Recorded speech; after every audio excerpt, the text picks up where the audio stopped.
Hey guys, it's Lindsay from Repurpose and Upcycle, and I'm going to show you our process of moving from this single trough style sink to a double sink.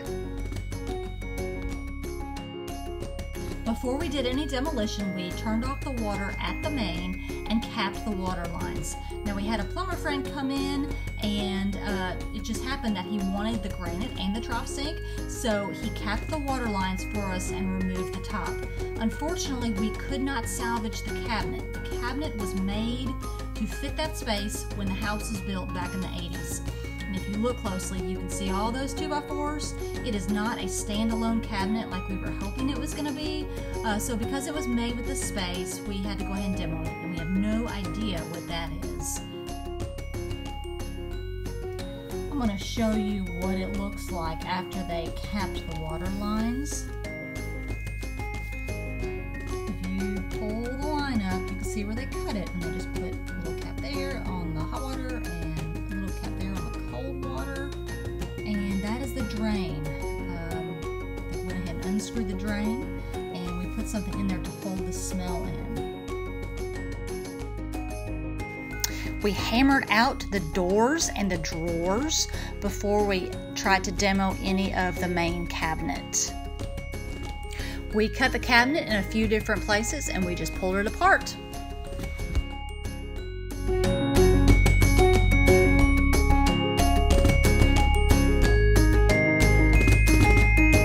And the old vanity is gone.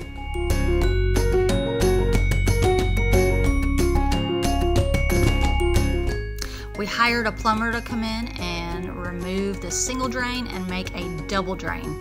And as you can see, we have two sets of hot and cold water spigots now. We did go back and re-drywall because the plumbers had to cut the drywall to get to the plumbing. This is what it looks like after we brought the cabinet and the top in. We did go ahead and screw the faucets in, but they have not been hooked up to the plumbing. You can see there where we don't have the drain in yet, or the backsplash. But I think it's gonna look good. It's coming together.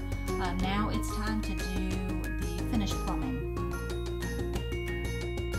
A quick look underneath the cabinet. You can see where the drain sticks down, and then you have the hot and the cold spigots. We're going to have to attach those. I wanted to show you the final product. We are almost done. The plumbing is in and they're fully functioning double sinks. We'll look under the cabinet and you can see where we attach the finished plumbing.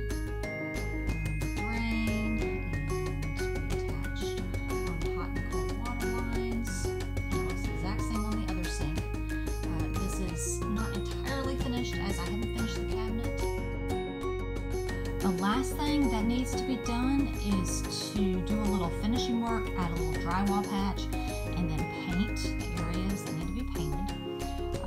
Also, we think we're going to put shiplap on that wall that will cover up the gap between the backsplash on the granite to the wall. And also, I need to figure out what I'm going to do about the actual cabinet, whether I'm going to paint or stain, but that can be done later. So, very successful with transferring a single sink to a double sink.